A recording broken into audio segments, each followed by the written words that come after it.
So the latest Steam Next Fest ended recently. If you haven't heard of them before, it's basically like a digital convention for all sorts of upcoming games. And since AAA studios don't make many demos nowadays, the fests are largely dominated by indie games. This time around, there were quite a few highly anticipated titles that were playable for the first time ever. Now, these games are basically all across the board. Some are made by small devs with basically no budget, and others are made by pretty large indie studios. Likewise, some of these games are very early in development, while others are coming out in the next few weeks. So with that in mind, let's skip this whole intro and just jump right into all the games I played. As far as I'm aware, this was the very first public demo for Radio the Universe, one of the most popular games on Kickstarter in 2012. Yeah, you heard that right.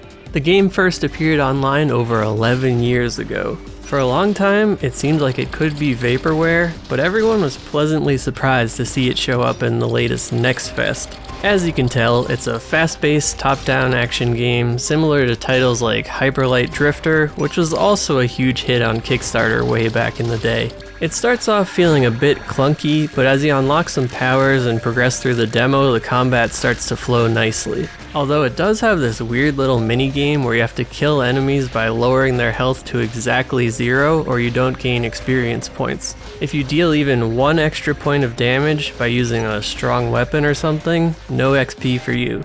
I can see what they were going for with this, but I didn't really like how it discouraged certain playstyles. Other than that, the visuals, which largely sold the game back in the day, are as nice as ever. The post-apocalyptic, grimy cyberpunk future is very well done. Although it did seem a bit more original back then, while now it feels like I've already seen most of these settings in Nier Automata. And while the UI does look cool and vague, it can be a pain to wrangle at times. I mean, just look at this upgrade menu and try to tell me what's happening here.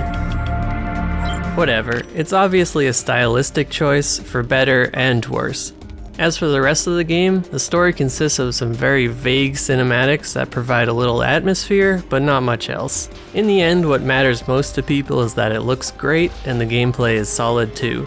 I think this one's definitely going to be a hit when it comes out, if that ever actually happens. The next game I played is a boomer shooter called COVEN. Just like Blood, Dusk, and Cultic, it's got plenty of fast-paced action with a layer of culty themes. Now, I'm not a die-hard boomer shooter fan or anything, but I can respect the nostalgia lots of people feel for the genre. While the game plays out pretty much exactly as you'd expect, there are a few unique features here and there.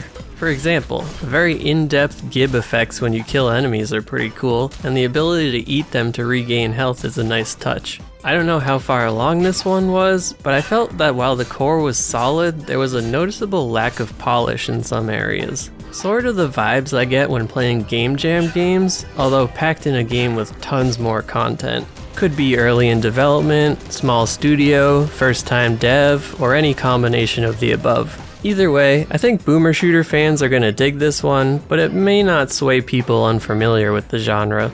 After that, I loaded up another highly anticipated title, the System Shock Remake. Once again, this is a Kickstarter project with a pretty big audience already hyping things up going in.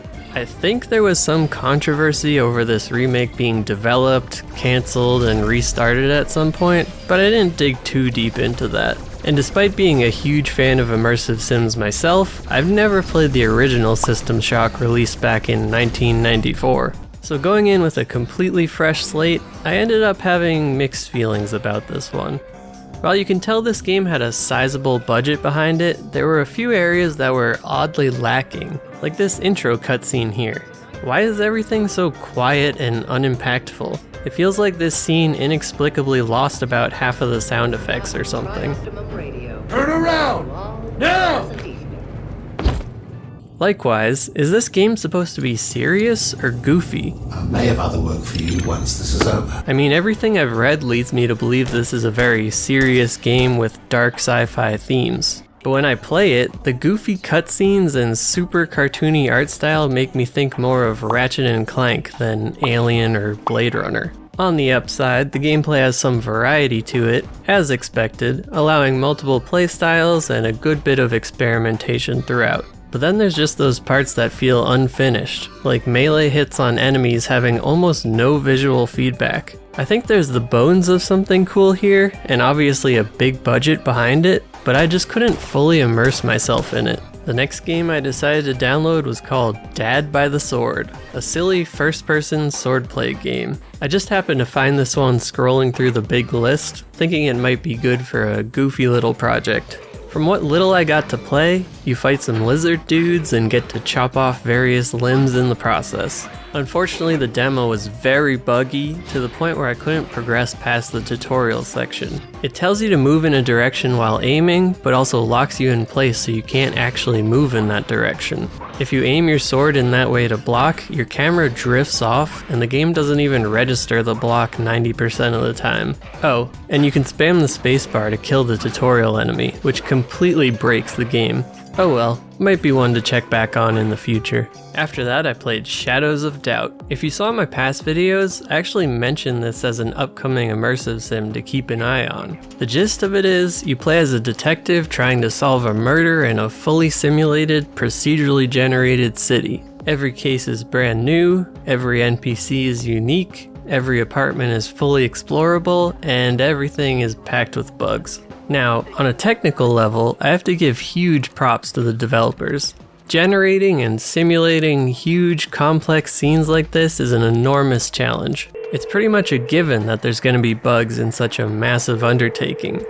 But I ended up running into a new bug every few minutes, from sticky UI to nonsensical AI behavior. Also, I couldn't manage to find any way to actually use guns in the game. I could punch just fine, and I could pull out any weapon and whack people with it, but I could never actually shoot it. I loaded up on all sorts of guns and ammunition, tried every inventory and keybind combo I could think of, but never found out if it was actually possible to shoot. Regardless, I enjoyed experiencing the intricacies of this world for one case, but didn't feel too compelled to continue on past that. And this is coming from someone who made a procedurally generated detective game back in 2014. While Noir Syndrome isn't anywhere near as complex as this game, I'm bringing it up to show that I really am interested in this concept. I mean, why else would I spend a year making one? So overall, Shadows of Doubt is pretty amazing on a technical level, but didn't resound as much with me on a fun level. The last game I decided to pick up was Voidtrain. Going in, I knew almost nothing about this game beyond riding a train through space. Oh, and that it looked pretty similar to Dishonored, specifically the segments of that game in the Void. Yeah, if you didn't know, I wouldn't fault you for thinking this game was directly tied to Dishonored in some way. Anyways, the game actually plays like Raft, a pretty neat co-op survival game from a few years back. You collect supplies out in the void, pull the tether to get back to the train, and use those to build and expand the train as you see fit. Along the way, there are exploration-based story areas you stop at, and all sorts of dangers trying to kill you as you travel across the space railway. There definitely seems to be some money behind this one, because the visuals, audio, voiceovers, and overall gameplay feel were excellent for an indie title. So if you like Raft, The Forest, or other similar survival games, whether solo or with friends, I highly recommend keeping an eye on this one. It's hard to explain with just some footage, but everything about this demo felt super tight and pretty satisfying. And after playing a couple games that definitely felt lacking in polish, this was a great title to end on. I'm definitely looking forward to trying the full game in the future. It's a little funny because it was one of the few games I knew nothing about before the fest. In the end, it was hard to pick just a couple games to cover out of the countless demos available in the fest. My top picks this time around are definitely Radio the Universe and Voidtrain. But who knows, maybe some of those other games could shake things up down the line. Either way, I respect all the devs putting all their unfinished work out there for the public to try, so I'll link all the games down below if you want to check them out yourself. The next Steam Next Fest happens in the summer, but there's quite a lot of big games coming out between now and then. I'll definitely be looking into a few of those, as well as working on some other projects I've been kicking around ideas for. If you're interested to see what's next, subscribing is always greatly appreciated. But until next time, have a good one, folks.